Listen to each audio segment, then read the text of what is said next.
Bienvenue sur la chaîne Métro Makengo Tapis Rouge Télévision. Je suis heureux de vous retrouver encore sur Métro Makengo Tapis Rouge Télévision. C'est bel et bien moi, votre humble serviteur, Segon Kapanga Kapangalogie, les guerriers de la presse. Merci de vous avoir nombreux en train de nous suivre. Bonne sur Métro Makengo Tapis Rouge Télévision, dans l'émission Libre Parcours. Libre Parcours, c'est une émission représentée par votre humble serviteur, Segon Kapanga Kapangalogie, les guerriers de la presse. Toutes ces nouvelles, il y a les Sangwa Mawaya Pasi Ngonga que le bétabili sous na artiste comédien au bungi c'est sous mon artiste comédien munene ya mboka oyo na kombo ya Tatu Kadiombo oyo uti kotika biso vraiment eza passé ya tiki biso na assassinat moko les kaki ou salami vraiment ba côté là qui assassinat qui est vraiment eza passé et ya koyoka nouvelle oyo voilà donc yango biso tozaki wana Métro Makengo Tapis Rouge pour ko zwa ko na ko kenango kotika yango na esika ya Malili na ndako ya Malili na morgue ya hôpital du cinquantenaire ensemble avec Bino Bolanda élément o epito kozonga tout juste après. Merci.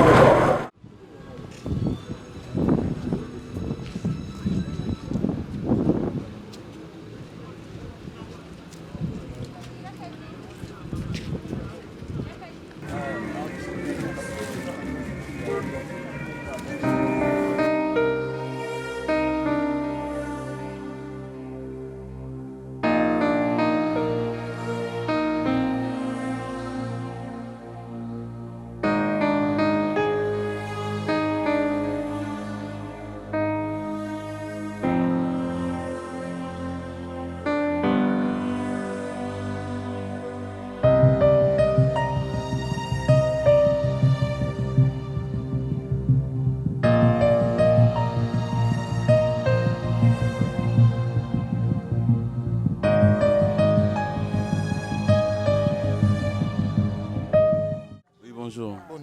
Oui, ça va. Voilà, tout le Pour accompagner corps il y a Tatou Kadiombo, on a évité un mot par rapport à la disparition. Quand on est au Lobara, que nous sommes tatiki biso, et ça la passe makasi. Donc ça la passe. Ndé ça la beaucoup quand même mutabela qui abeli makasi, boebe que non abeli, so akufi et quand ça va vraiment battu makasi vraiment pénaté. Mais cause à la brise que beaucoup quand mutakufi mbala maro yango ça la passe makasi. Donc sangozara que nous ça sangamawa. Ndé kato au Lobara, famille yango ni fait ça la déclaration. Famille ça un peu vraiment réservé, bazo éviter que Loba so remarquer mingi. À la cinquantenaire, doye awa, moni presse et où tu es rasiko. Donc yango de abaya qui déjà 1h30 ou 1h, des heures. Mais presse et où y a rasiko pour un indi. Bon, on va linga, boy qu'on peut communiquer. Voilà, donc c'est un peu ça pour nous éviter presse et ya et ça maquiller tout ça donc un peu ça. Merci beaucoup. Bah on a eu Bimisi, je crois, dans cette occurrence, na ça Azawana et nani Pakalowi.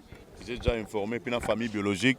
Bah bandeni ba osala po ba lela be ba honorer ndeko na bango donc autre bagay yangola donc je crois moni ndeko ne Denise alobi donc et vos apaisements toyé ba suite ndeni kozala pe place ma tanga kozala ya vie na biso Kadiombo. Merci. C'est comme ça que Bakote là qui est pour la première fois comme un niveau ya comme tina niveau okufa na liwa baboto na matériel pour la première fois. Après, la deuxième fois pour nous achever, la mission a été accomplie. Les lots ont Max Kadiombo lui souté. Atiki biso, voilà mon sala na ya sala. Sala. Mais mien na liweza vraiment ba émission politique. Petit penza ba petit compétenti ndenga kufi boy. S'il faut dire, né à Koufiwana, exactement suite il y a Bakou Oyazwaki. Oui, il y a Bakou Oyazwaki, il y a un bomier. Mais si quand on bino bomo na ba réalité maramba boy bokolo ba. To sengi kaka na gouvernement atala makambo yo parce que atiki libota to tikali na pasi na motema. Nzambe kaka nde ayebi me bato o basali yeboye bali apena bana na bango te po yepe atiki bana na ye même famille bo comprendre mutuni asali bon to yebi eloko moko te to za preuve te pe to fundi mutu te nzambe kaka nde ayebi ye mutu ko juger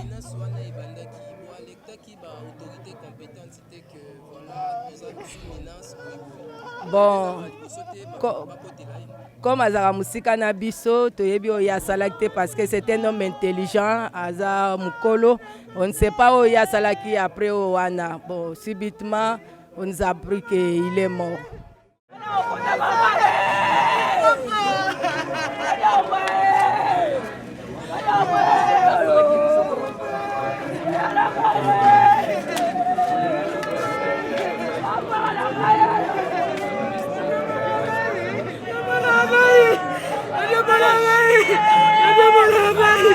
Bonita, tu es ma femme de la guerre. Bonita, tu es ma femme. Bonita, tu es ma femme. Papa va crier. Papa, il a le dit papa. Yo, on va crier. On va crier. Papa va crier.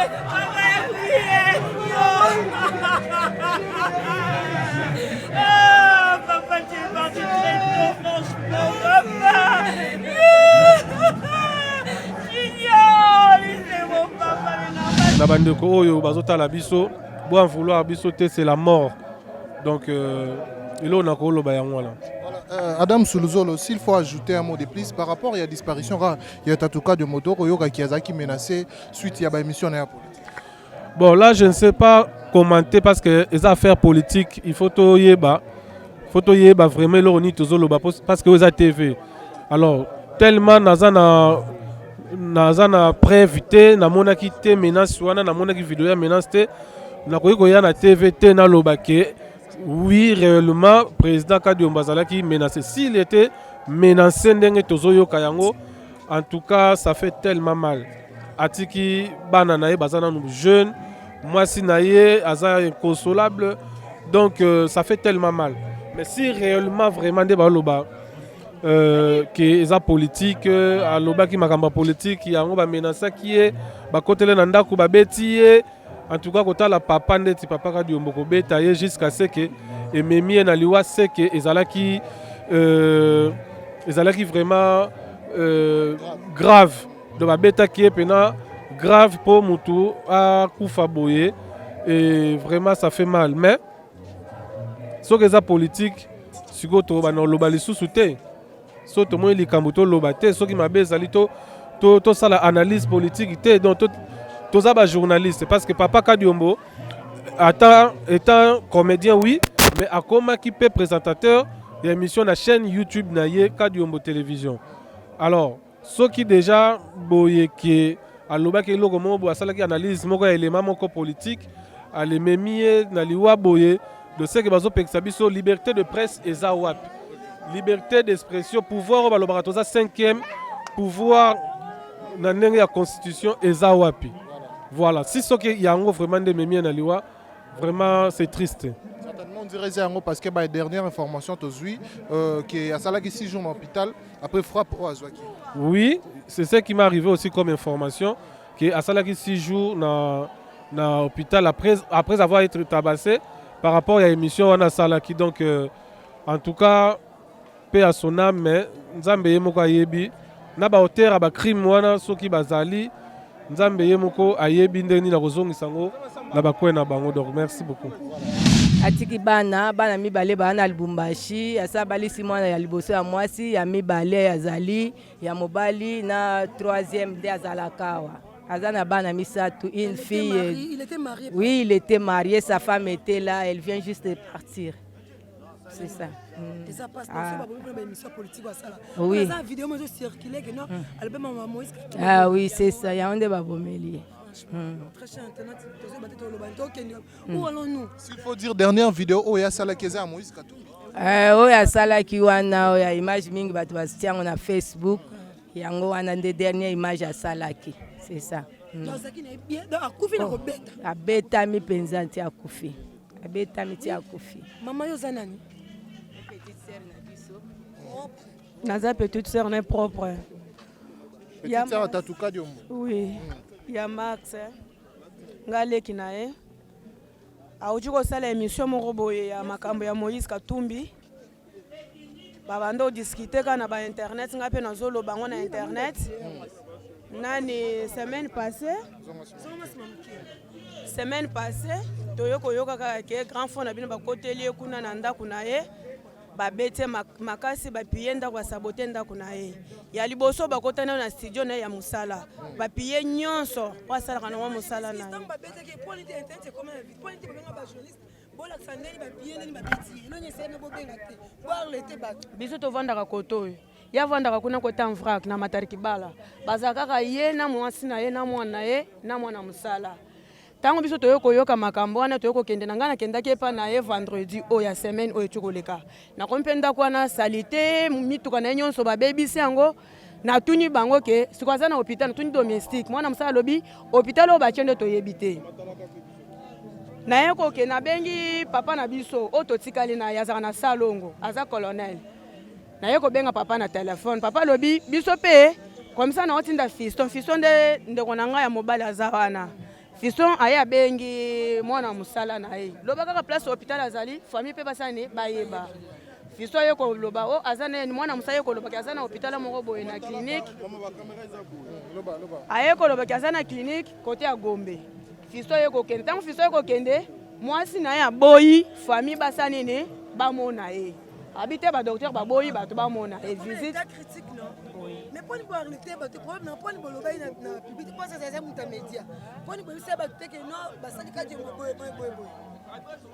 nde sikoyo to benge grande sœur preuve ki ba beta ki ba menacer oui yango wana nda kufeli grand frère grande sœur na biso za docteur asala na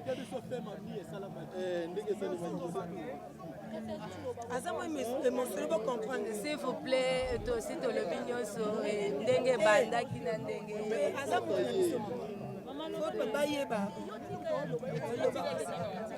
Tangu oya mobala yeko kende, fiston na biso na yeko kende, kuna baboyi yeyo. Baboyi ke yeyo.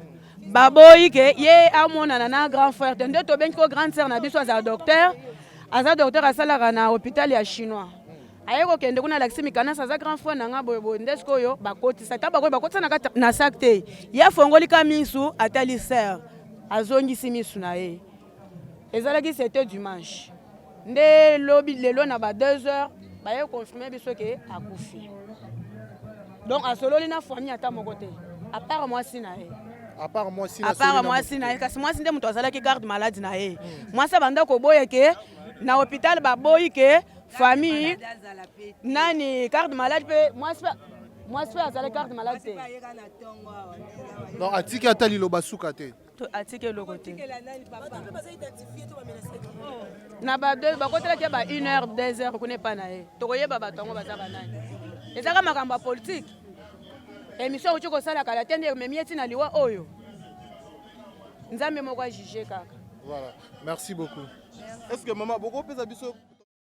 Voilà, merci encore parce que vous avez belé, merci à la régie, merci à Héritier Djamba, merci vraiment. Non, comme était pas si vraiment ça. L'artiste a évité Mbonge Oyo Flé Oyo, a évité mon pépé Oyo, l'artiste est comédien, vraiment, et ça pas si.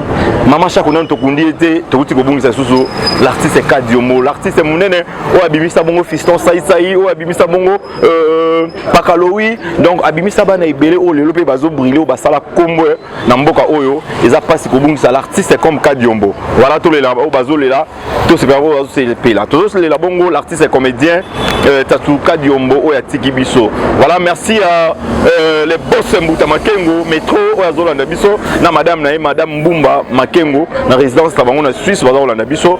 Bon continuer qu'on s'abonner massivement. Ba détail nyonso bolanda ngo awa na métro Makengo Tapis Rouge Télévision, vous s'abonner, vous liker ba vidéo na Biso. Merci à Héritier Djamba qui est derrière la caméra. On se retrouve au prochain numéro. Bye.